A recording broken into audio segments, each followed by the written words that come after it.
లోక్భవన్ లో governor Shiv Pratap శుక్లాను BRS ఎమ్మెల్యేల బృందం కలిసింది. అనంతరం ఆ పార్టీ వర్కింగ్ ప్రెసిడెంట్ కేటీఆర్ మాట్లాడుతున్నారు. ఇప్పుడు లైవ్ చూద్దాం. ముఖ్యమంత్రి గారు ఆయన మంత్రివర్గ సభ్యులే ఏ రకంగా ప్రజా సంపదని కొల్లగొడుతున్నారు, ఏ రకంగా ప్రజా సంపదని దోపిడీ చేస్తున్నారు, ఆధార సహితంగా వారికి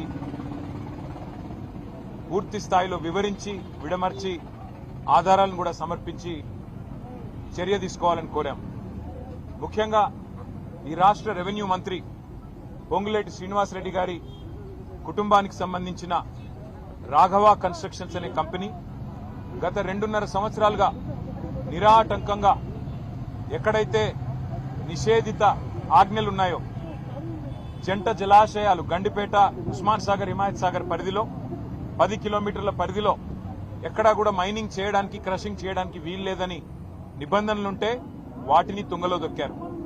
అట్లాగే ఓఆర్ఆర్ పరిధిలో కిలోమీటర్ పరిధిలో మైనింగ్ చేయడానికి వీల్లేదనే ఉత్తర్వులుంటే వాటిని తుంగలో దొక్కారు. అట్లాగే వారికి సంబంధం లేని భూమిలో అసైన్డ్ భూమిని చెరబట్టి అందులో ఏ పర్మిషన్ లేదు, మినరల్ డీలర్ లైసెన్స్ లేదు, పొల్యూషన్ బోర్డు నుంచి ఇచ్చే కన్సెంట్ ఫర్ ఎస్టాబ్లిష్మెంట్ కానీ కన్సెంట్ ఫర్ ఆపరేషన్ కానీ లేదు. అట్లాగే మరి ఎలక్ట్రిసిటీ కనెక్షన్ లేదు, ఇండస్ట్రియల్ డిపార్ట్మెంట్ పర్మిషన్ లేదు. ఏదీ లేకున్నా గత 2.5 సంవత్సరాలుగా నిరాటంకంగా 100 కోట్ల ప్రజా సంపదను రెవెన్యూ మంత్రి గారి కుటుంబానికి సంబంధించిన కంపెనీ కొల్లగొడుతున్న విషయాన్ని ఆధారాలతో సహితంగా గవర్నర్ గారికి సమర్పించాం. రాష్ట్ర ప్రభుత్వం, రాష్ట్ర ముఖ్యమంత్రి గారు, రాష్ట్ర మైనింగ్ శాఖ మంత్రి గారు ఈ అంశాన్ని మేము శాసనసభలో లేవనెత్తితే, మా శాసనసభాపక్ష ఉపనాయకుడు హరీష్ రావు గారు లేవనెత్తితే వారు స్వయంగా ఒప్పుకున్నారు. అవును, నేరం జరిగింది, తప్పు జరిగింది, చేసింది రాఘవ కన్స్ట్రక్షన్స్ అనే కంపెనీ అనే మాట స్వయంగా ముఖ్యమంత్రి గారు, మంత్రి గారు కూడా ఒప్పుకున్నారు. కానీ మంత్రి గారు తప్పు చేశారు కాబట్టి ఆత్మరక్షణలో పడి ఇవాళ మంత్రి గారిని కాపాడడానికి నానా ప్రయత్నాలు చేస్తున్నారు. అందులో ముఖ్యంగా ముఖ్యమంత్రి గారు ఎదురుదాడికి దిగి మంత్రి గారు చేసిన నేరాన్ని కప్పిపుచ్చే ప్రయత్న భాగంలో వారు అన్న మాట ఏమంటే, గత 10-12 సంవత్సరాలుగా జరుగుతున్న అక్రమ మైనింగ్ మీద విచారణ జరిపిస్తాం, కానీ సిబిసిఐడి విచారణ జరిపిస్తామని చెప్పి ప్రభుత్వం ముందుకొచ్చింది. మేము అడిగింది ఏంది, సభా సంఘం వేయండి, అన్ని పక్షాల శాసనసభ్యులు, శాసన మండలి సభ్యులతో కూడిన ఒక సభా సంఘాన్ని ఏర్పాటు చేసినట్టయితే వాస్తవాలు వెలుగులోకి వస్తాయి. మంత్రి గారితో పాటు 100 అక్రమ మైనింగ్ సంస్థలు ఏవైతే ఈ ప్రభుత్వం, కాంగ్రెస్ ప్రభుత్వంలోని పెద్దలు బినామీల పేర్ల మీద నడుస్తున్నాయో అవన్నీ కూడా బయటకు వస్తాయని చెప్పి మేము సభా సంఘం వేయమంటే, సభా సంఘాలకు విలువ లేదు అంటూ ఇక్కడ శాసనసభ వ్యవహారాల మంత్రి, ముఖ్యమంత్రి స్వయంగా మాట్లాడుతూ ఉన్నారు. వాళ్ళ నాయకుడు రాహుల్ గాంధీ గారేమో జాయింట్ పార్లమెంటరీ కమిటీ కావాలి అని పార్లమెంట్ లో పట్టుబడతారు. అదానీ వ్యవహారం మీద వెంటనే సభా సంఘం వేయండి అని చెప్పి పార్లమెంట్ లో అడుగుతారు. ఇక్కడ మాత్రం వారి పార్టీకి సంబంధించిన నాయకులు సభా సంఘాలకు విలువ లేదు అన్నట్టుగా మాట్లాడుతూ ఉన్నారు. మేము సభా సంఘం వేయండి, లేదా ఒక సిట్టింగ్ హైకోర్టు జడ్జితో విచారణ జరిపించండి, దేనికైనా మేము సిద్ధమని చెప్పాం. 10-12 ఏళ్లుగా జరిగిన అన్ని కూడా బయటికి తీస్తామని చెప్పి హుంకరించే ప్రయత్నం, బెదిరించే ప్రయత్నం చేస్తే నిరాటంకంగా చేసుకోండి, మా ప్రభుత్వంలో ఎలాంటి తప్పులు జరగలేదు, మీరు ఎలాంటి ఎంక్వైరీ చేసినా మాకు అభ్యంతరం లేదని చెప్పి కూడా శాసనసభలో చెప్పడం జరిగింది. అట్లాగే మేము పట్టుబట్టింది సభా సంఘం కోసం లేదా ఇండిపెండెంట్ జ్యుడిషియల్ ఎంక్వైరీ కోసం అయితే సిబిసిఐడిని అడ్డం పెట్టుకుని మరి మంత్రి గారిని కాపాడే ప్రయత్నం రాష్ట్ర ప్రభుత్వం చేస్తా ఉంది. సరే, సిబిసిఐడి అనేది రాష్ట్ర ప్రభుత్వ ఆధీనంలోని, రాష్ట్ర హోంశాఖ ఆధీనంలోని ఒక విభాగం. మంత్రిగా పొంగులేటి శ్రీనివాసరెడ్డి గారు ఉంటే, ఆయన మంత్రిగా కొనసాగుతూ ఉంటే ఏ రకంగా రాష్ట్ర ప్రభుత్వం కింద పనిచేసే, రాష్ట్ర హోంశాఖ కింద పనిచేసే ఒక విభాగం ఏ రకంగా నిష్పక్షపాతంగా పనిచేస్తుంది, వారిని వెంటనే రాజీనామా చేయించండి లేదా బర్తరఫ్ చేయండి అని చెప్పి మేము కోరాం. కానీ ఉలుకు లేదు, పలుకు లేదు. అవినీతి మీద ప్రశ్నిస్తే నిన్న శాసనసభ నుండి మమ్మల్ని సస్పెండ్ చేశారు. ఇవాళ మా శాసన మండలి సభ్యులందరినీ, మా ఫ్లోర్ లీడర్ గారిని, మా కౌన్సిల్లో మా ఆపోజిషన్ లీడర్ గారిని, మొత్తం శాసన మండలి సభ్యుల్ని, వారిని కూడా ఈరోజు నియంతృత్వ పోకడలను తలపిస్తూ వారిని కూడా సస్పెండ్ చేయడం జరిగింది.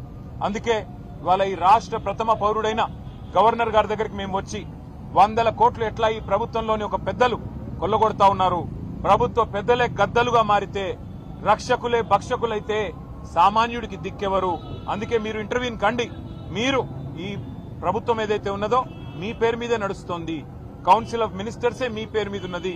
కాబట్టి మొత్తంగా మీరు వెంటనే జోక్యం చేసుకుని ఈ మంత్రి గారిని బర్తరఫ్ చేయాలని చెప్పి గవర్నర్ గారిని డిమాండ్ చేశాము. దాంతో పాటు ఒక independent enquiry, high court sitting judge అయినా లేదా ఏదైనా కేంద్ర ప్రభుత్వ సంస్థ అయినా వారితో వెంటనే ఒక విచారణకు కూడా ఆదేశించే విధంగా ఈ వ్యవహారంలోని నిజానిజాలు నిగ్గుదేల్చే విధంగా మరి మీరు వెంటనే జోక్యం చేసుకోవాలని పెద్దలు గవర్నర్ గారిని కోరాము. మేము పరిశీలిస్తామన్నారు. ఇది నిజంగా కూడా ఇందిరమ్మ రాజ్యం అంటే గవర్నర్ గారు గుర్తు చేశాం. ఇదే గవర్నర్ గారు గతంలో ఎమర్జెన్సీ రోజుల్లో 19 నెలలు ఆనాడు జైలు జీవితం అనుభవించారు. సార్, ఆనాడు మీరు ఎమర్జెన్సీలో ఏ ఇందిరమ్మ నియంతృత్వ పోకడల వల్ల మీరు జైలుకు పోయినారో ఇవాళ అదే పోకడలు, అవే నియంతృత్వ లక్షణాలు ఇక్కడ కూడా కనబడతా ఉన్నాయి. మీరు ఆనాడు బాధితులు, ఈరోజు తెలంగాణ ప్రజలు బాధితులు. కాబట్టి మీరు ముందుకు రండి. మరి తెలంగాణ రాష్ట్రంలో జరుగుతున్న ఈ ప్రజా సంపద దోపిడీని అడ్డుకోండి అని చెప్పి గవర్నర్ గారికి మేము విన్నవించాము. బర్తరఫ్ చేయాలి మంత్రి గారిని అని చెప్పి డిమాండ్ చేసినాము. వారు సానుకూలంగా స్పందిస్తారనుకుంటున్నాం. మరి భారతీయ జనతా పార్టీ కూడా ఈ విషయంలో నిజంగా శోచనీయం వారి వ్యవహారం. వారు నిన్న ప్రభుత్వానికి వంత పాడడం శోచనీయం. మరి ఇప్పటికైనా గవర్నర్ గారు స్పందించి మరి ముందుకొస్తారో లేదో చూడాలి. మేం మాత్రం ప్రజాక్షేత్రంలో ఈ ప్రభుత్వ దోపిడీని ఖచ్చితంగా నిలదీస్తూనే ఉంటాం, ఎక్స్పోజ్ చేస్తూనే ఉంటాం.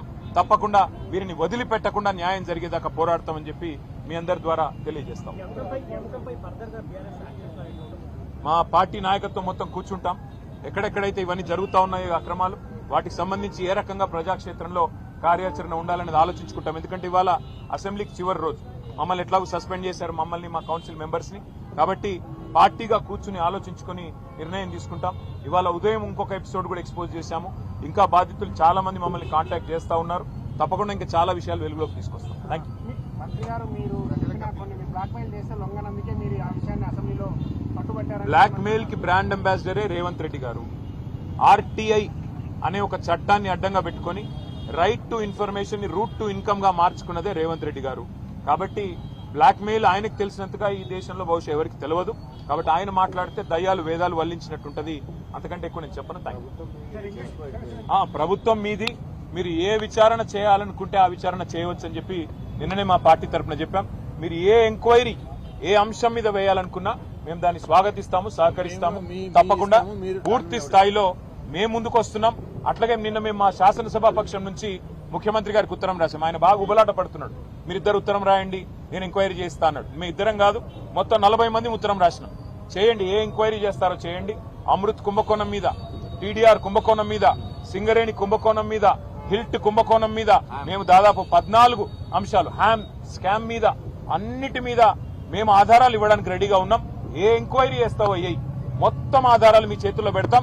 ఏ యాక్షన్ తీసుకుంటావు? నిన్న చెప్పావు డైలాగ్, రేవంత్ రెడ్డి కుటుంబమైనా శ్రీనివాసరెడ్డి కుటుంబమైనా ఎవరిని ఉపేక్షించను, చర్య తీసుకుంటామన్నావు. ఆధారాలతో సహితంగా ఇవాళ ఉదయం రెవెన్యూ మంత్రి గారి కుంభకోణాన్ని బయటపెట్టాం. సతీష్ షా, పల్లవి షా వాళ్ళు పాపం బాధితులు వాళ్ళ మీ ముందే మాట్లాడారు మీడియా ముందు. దమ్ముంటే